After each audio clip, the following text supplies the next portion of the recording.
Dumako ho tayo mga kababayan sa pang-apat nating topic. Sana medyo maayos at malinaw ho mga bossing, ano? Sa pang-apat nating topic mga bossing, dahil nga ayan, no? Mismong galing na po sa bibig ng dating Pangulong Duterte, mga kababayan, yung pag-amin, yung mga pagbubuyo, galing na din po sa bibig nila Bongo, nila Bato, yung about sa reward. Nabanggit na nga din dyan yung mga presyuhan. Si Garma sinabi, 20,000 ang pinaka-minimum, maximum 1 million.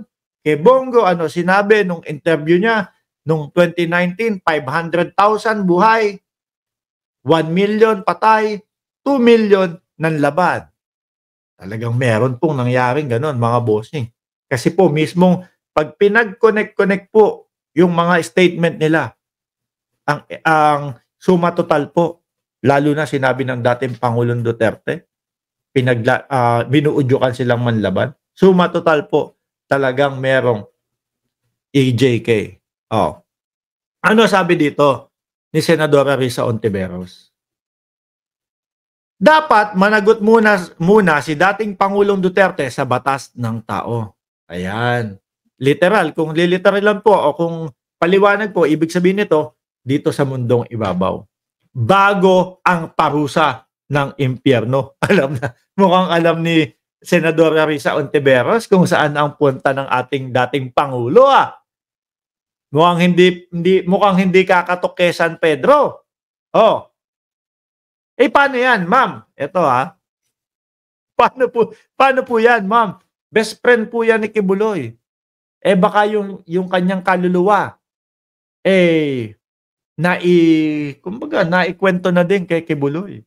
Baka po papasukin niya kasi kapag kayong malapit kay Kibuloy o kapag kayong naniniwala kay Kibuloy,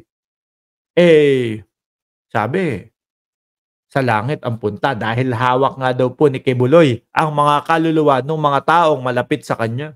Baka dating Pangulong Duterte malapit o hindi naniniwala din to kay Kibuloy. Di ba?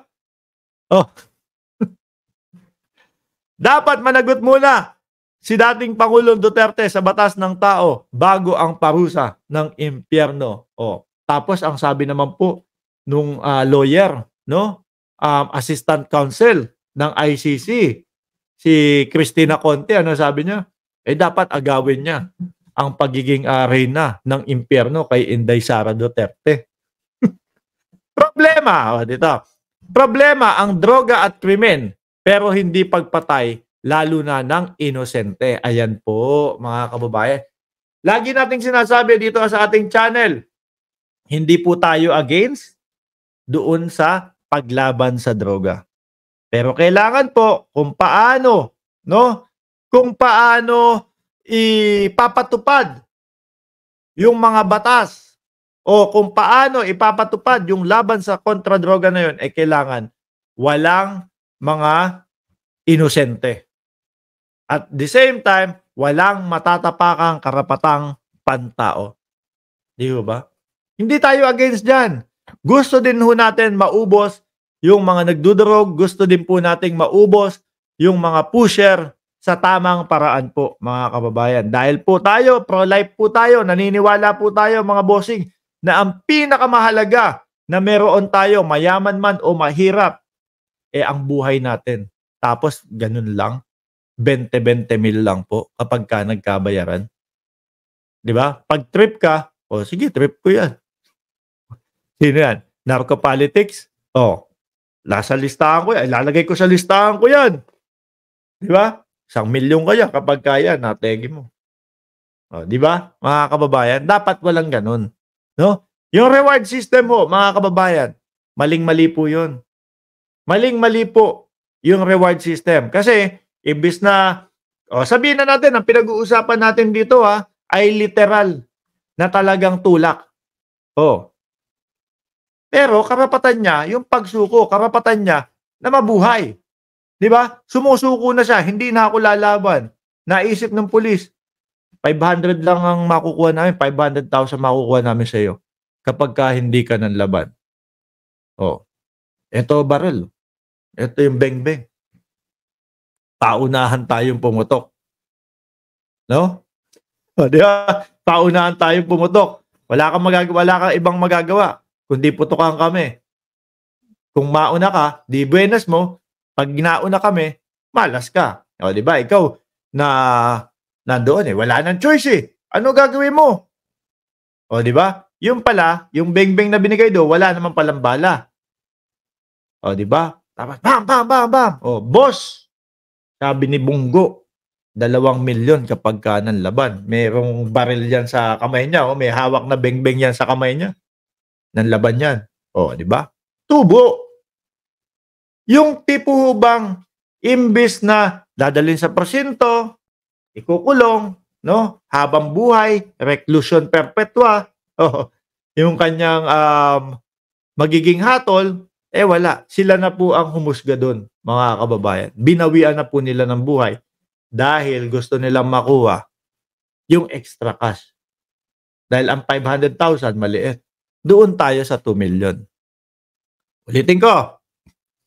Problema ang droga at krimen pero hindi pagpatay, lalo na ng inosente o walang kalaban-laban ang solusyon dyan. Hustisya at reforma ang hanap natin sa mga hearings, hindi paghihigante. Kumbaga, maiayos yung mga batas ng Pilipinas, mga kababayan.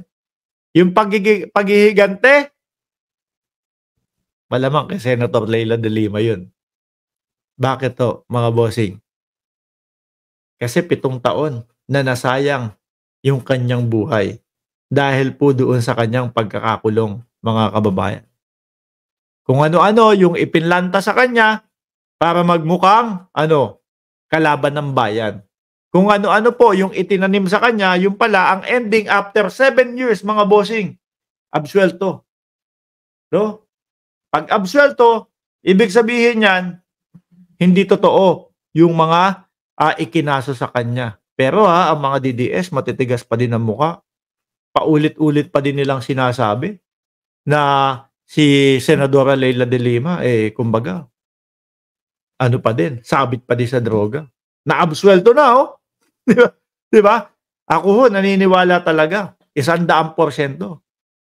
na talagang gaganti po yan. Ikaw ba naman makulong, mawala yung 7 taon, yung precious na 7 years sa iyong pamumuhay. Tayo nga lang ho, mga kababayan, 1 araw, 2 araw, 3 araw, mawalay sa atin yung ating mga mahal sa buhay.